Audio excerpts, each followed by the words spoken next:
hello and welcome back to Let's Play Riven 2024. Let's keep going here and explore this new island. We've just taken the maglev from over there with the big gold dome to this island here, which apparently has all the trees on it. So let's take a look here and see what this is doing. Our goals remain: trap Gehn in the other linking book, which we have to retrieve first from the moiety, and to rescue Catherine, who we've talked to, or she's talked to us. We don't talk. Alright, so up here in the first change on this island from the original game is we have this thing in the cave and a little bit of a waterfall of some sort. And this thing spins. If only we knew which way was up.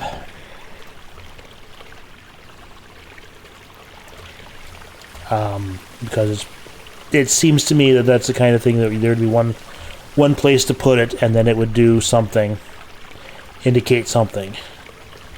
And more of these stick figure. This still screams funeral practices of this culture here.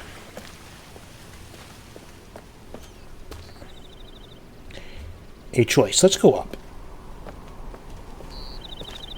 Because I think if we go up first, we see something that we don't if we go down first. I don't know. Come across here. There's obviously been some forestry work going on here, and there's something off to the left that probably shouldn't be there.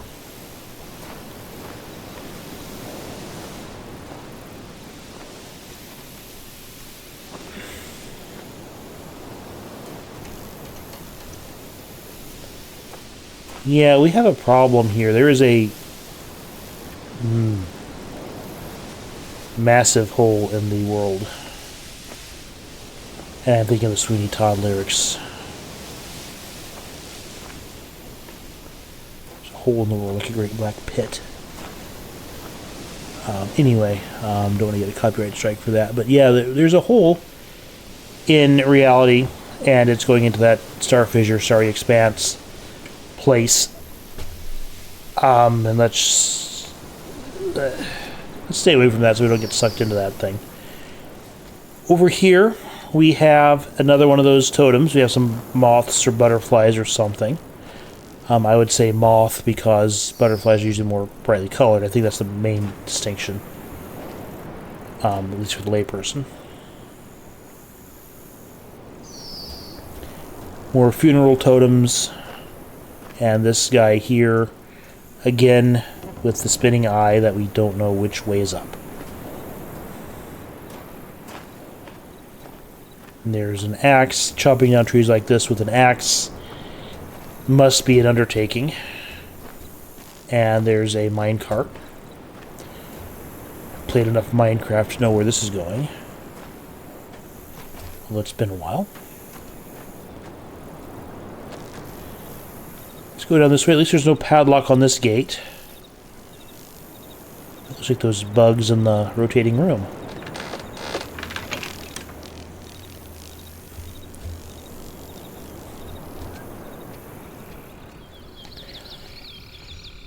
Hearing about a full motion real-time 3D version of Riven, I was excited that I would finally be able to get up and walk off the path here. And while you can stop and look in any direction, as opposed to the pre-chosen viewpoints that they give you. And another one of those funeral things? Sure looks like it. We'll have to find out how to get there later.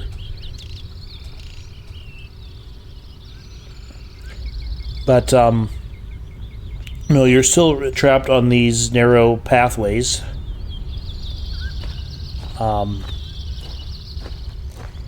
That are still, if this was a more funded studio and not an indie company, I would have hoped for a lot more off the path exploration here. I was a little bit disappointed by the fact that you're still on the trails. That said, it's still a beautiful game. I still do enjoy it, but that was a minor disappointment. And hey, this guy's missing the eye thing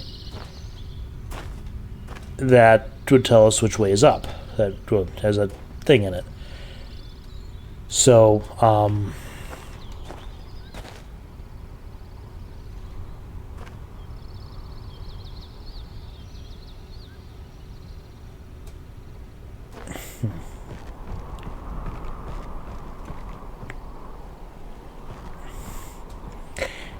contrast the wooden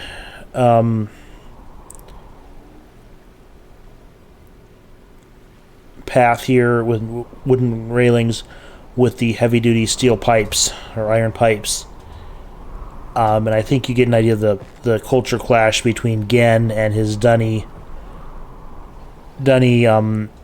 technology and sensibilities with the natives. I'm not going to say more primitive culture, but they're more natural aesthetic, and I think you kind of see why Gehn is considered to be a problem. Alright, so let's continue on this trail here going down. There's the spinning dome on top of a chopped down tree.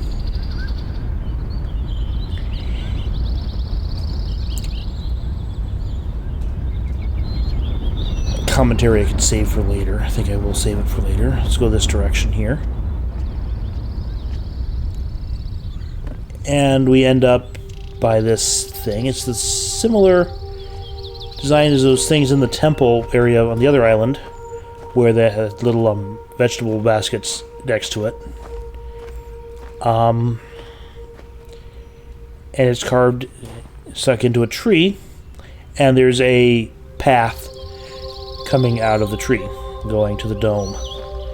So chances are we're going to have to get up there. In the original game, there was a trigger for that on one of these lantern thingies, but that's gone in this game. We have to come in from the other side.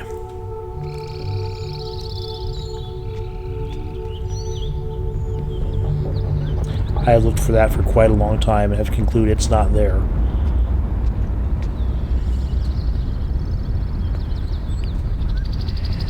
Don't think we can go down to that yellow thing. I'm not sure we want to.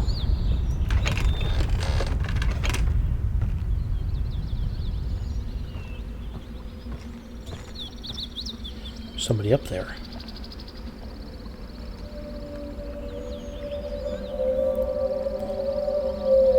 And that's an air raid siren. Or stranger in the village siren.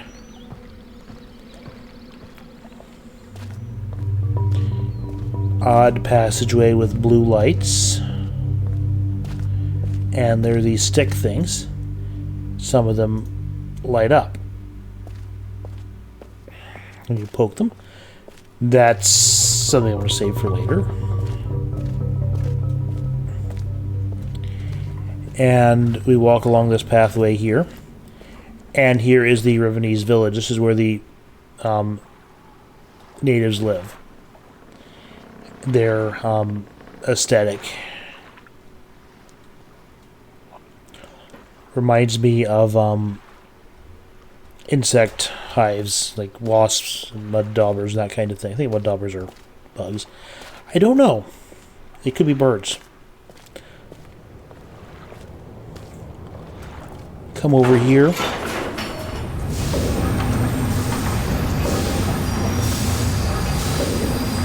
Just watch this for a few minutes. There's got to be clues here. There's a vertical hole in the water, and it looks like a hot plate under there.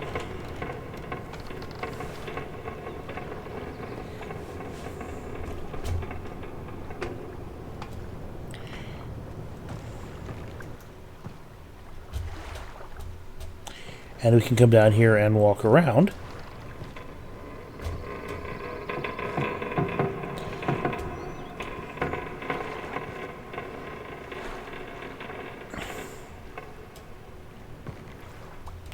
We'll mess with this in more detail later once we know what we're doing. I'm just exploring here. I'd like to get over there, I think, because there's a dagger. We'll put this on the back burner of things to do when we have time later, when you figure stuff out later. But I want to ride that submarine thing. The submarine with that on tracks, so underwater railroad. I don't know, but this is also different because they've blocked the door to the village. Pull up the gate. We can't go this way.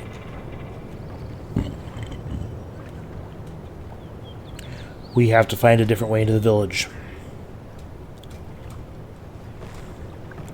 So, backtracking, there was a fork in the road.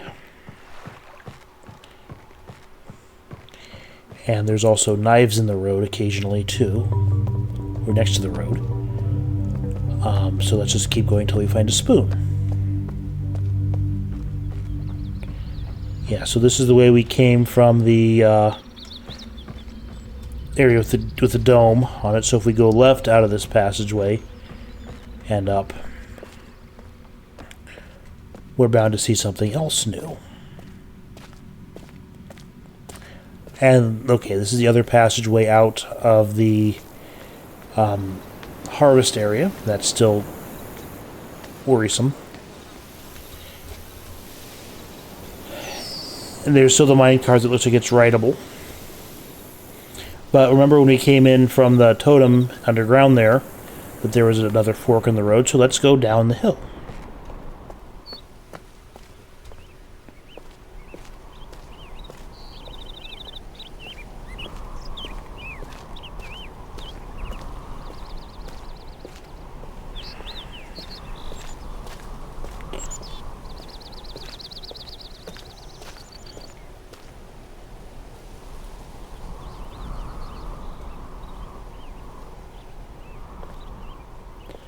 Those beasties are often called sunners because they like to sun themselves on that rock. They look like some weird cross between a bird and a seal.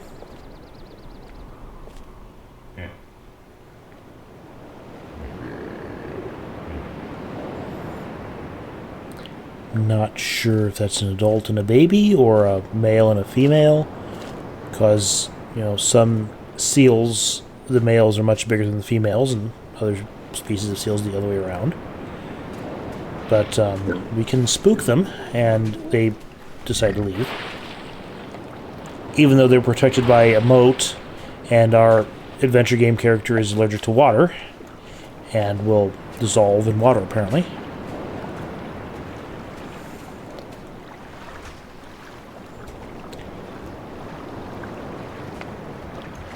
We can't actually get to the rock where they like to sun. Looks like there's stairs going up to a cave over there. There's a tree with a platform around it, and there's that big beehive-looking thing up top. Go around here, and I think we can see that might be the prison island where Catherine is. So this might be where we... Yes, there's a shiny thing. What is that?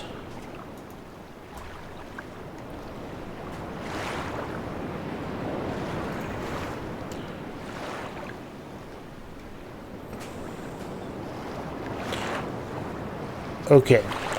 So for those who aren't seeing it, when I look through the lens, I see this invisible ink. If I don't look through the lens, it's invisible.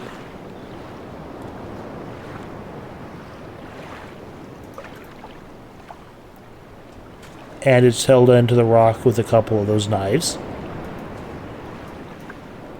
And there's a ladder nearby.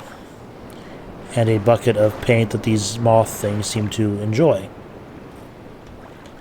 Invisible paint. And you press the R key on the keyboard. It brings that out and puts it away.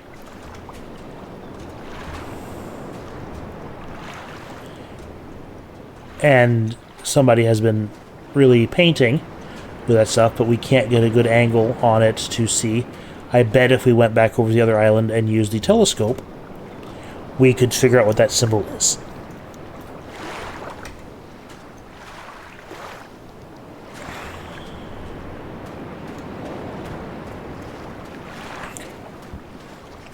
And there's a pop-up tooltip that tells us how to access it.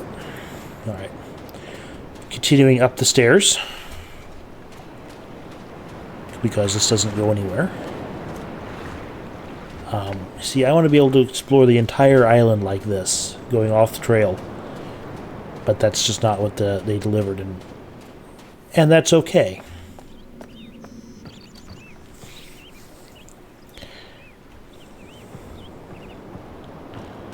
Another totem thing.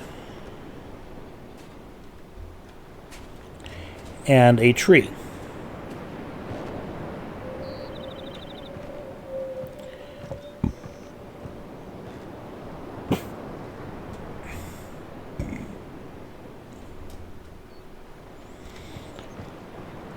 And a hose that waters this thing. Maybe if you water it, it blooms, and the leaves, the glowy leaves, look different.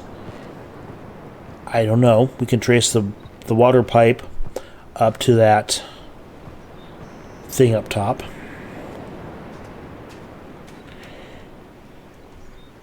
Aha, there's a invisible ink on this thing. So if we mark this and line this up, this goes a specific direction.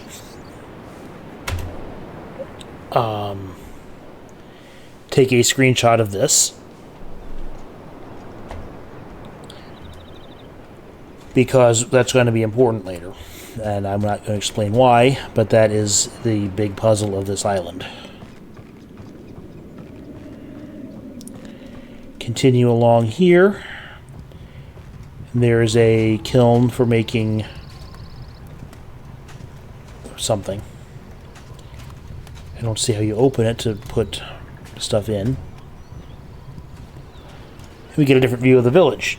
And another drawbridge is up, and we can't actually get into the village. I think we're going to have to come by the submarine once we can figure out how to get into that. And we're going to go down this path here and see what's down here.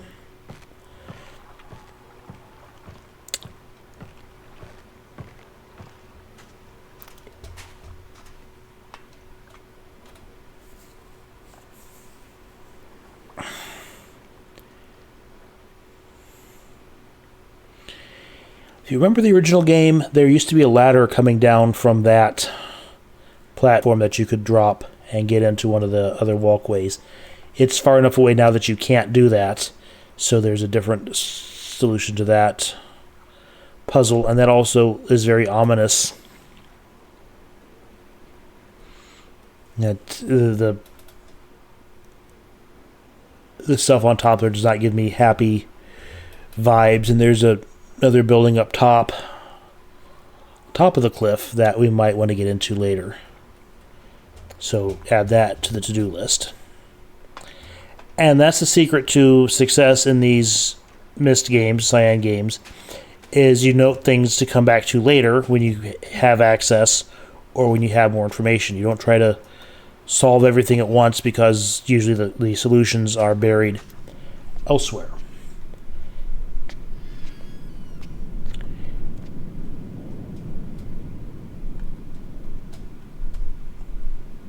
Alphabets, chalkboards.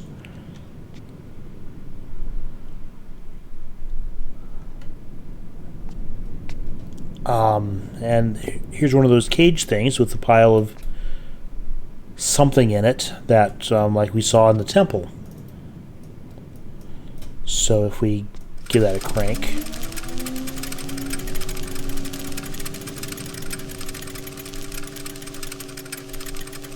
Terekoi danni, ki bayem revat, arroyem betik tavom, ga bodona gayem.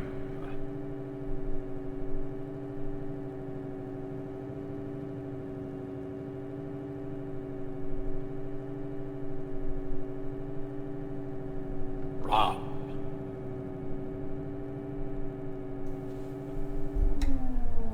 Alright, I think at this point I hit mute on the microphone and lost my narration.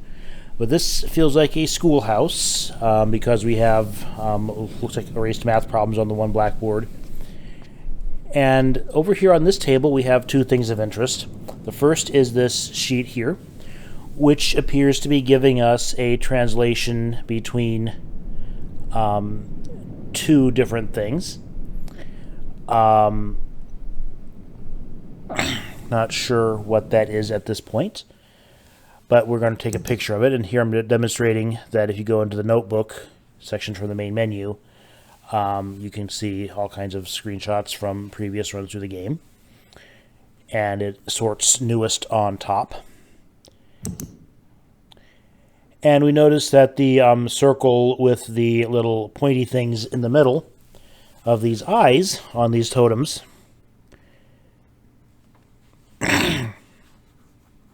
match the symbols and drawings on the one side of this sheet of paper.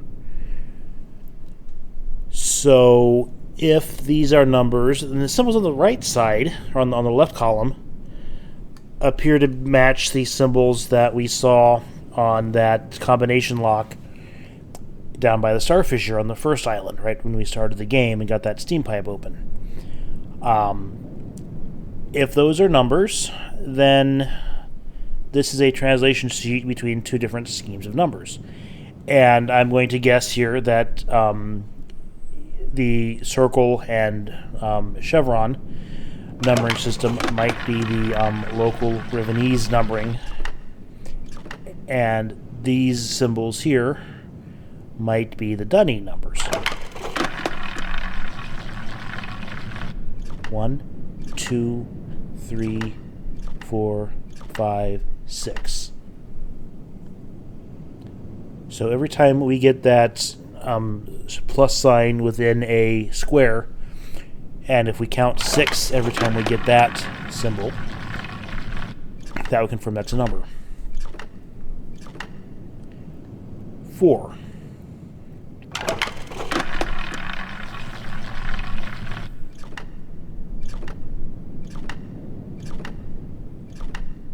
5. And you can keep playing this here. I'm not going to go through and get all the numbers from this because we can go back to the first island and get into the combination lock by the starfisher and get the numbers in order. This just strongly suggests that these are numbers. Let's keep playing, though, and see what happens when Mr. All right. Dangly guy gets to the end. So I need to figure out where I turned off the microphone. You stop doing that.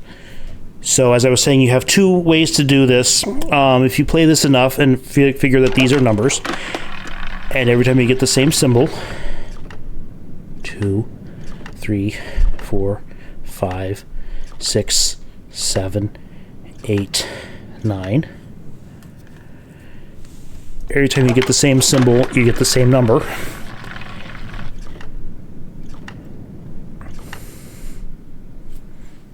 Looks like a 3.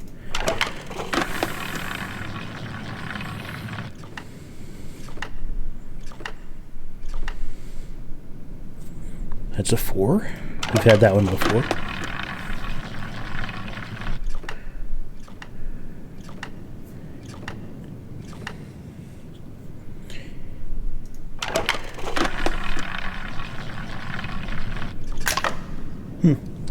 And he gets eaten by the thing.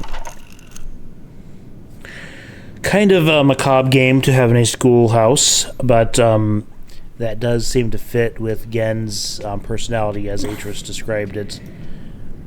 If that's his doing, that does seem like a dunny thing to do. Yeah, some of his English or language homework, spelling homework, not really all that important. So what we're going to do is we're going to go and learn the numbers from the combination lock at the start of the game by the starfisher, that steam-powered thingy. And now that we know that those appear to be numbers. And next to it, I still have in my notebook from last time,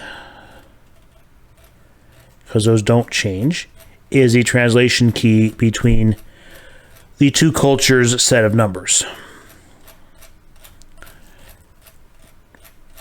There's a lot of these. I already commented on this, but these matched up with the symbols on the totems. And we'll come back and we'll talk about the two numbering schemes again as we get there. Because it's time to do some more exploration, because we don't really know where to go with this. And we can't do anything further until we actually get into the village and the submarine. Hello, duck seal things.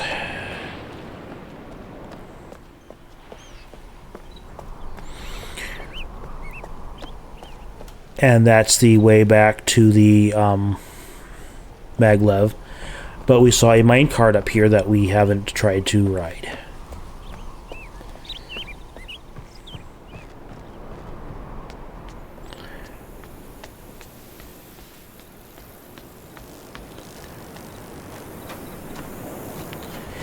So what we're going to do is we're going to take this minecart ride here, and we're going to go and explore what's on the other side of it in the next episode. We'll leave you with a cool ride here, and then I'll go figure out what narration I need to re-record. Seems like every time I do one of these video series, I get sick and have to keep muting to clear my throat.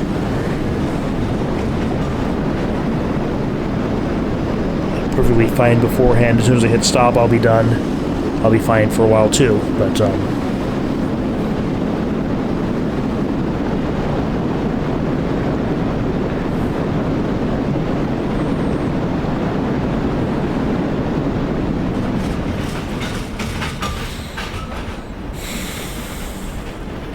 there's that bridge we wrecked. I mean, that wrecked itself when we arrived.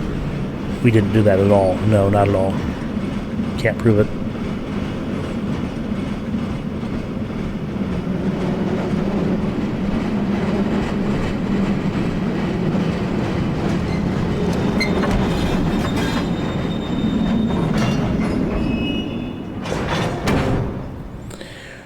All right. I do appreciate this minecart ride here, because in the original game it threatens to dump you into the shredder, the chipper shredder that's right there producing shreds of wood. So my guess is that the villagers chop trees down, put the lumber into this thing, and it comes over here and dumps into the shredder for whatever's going on this island, which we will explore next time. So thanks for watching, and tune in then for the next phase of the exploration of Riven. Thanks.